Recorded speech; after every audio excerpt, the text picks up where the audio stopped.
Mullah Nasruddin est un passeur. Un jour, l'homme qu'il transporte dans sa barque est un grammairien.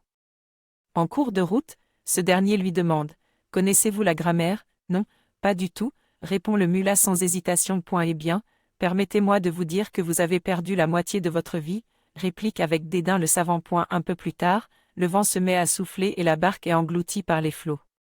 Juste avant de sombrer, le mullah demande à son passager « Savez-vous nager ?» « Non. » Répond ce dernier terrifié. « Eh bien, permettez-moi de vous dire que vous pouvez considérer toute votre vie comme perdue. » Cette deuxième histoire a un rapport direct avec la première.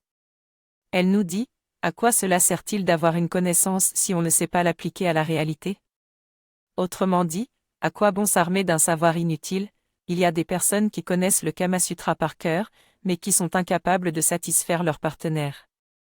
Ils ont beau tout connaître sur le bout des doigts, lorsqu'arrive la phase pratique, ils sont vaincus par le premier gars qui ne possède qu'un bâton, mais qui sait l'utiliser. Après avoir lu ces histoires, je me suis dit, que sais-je?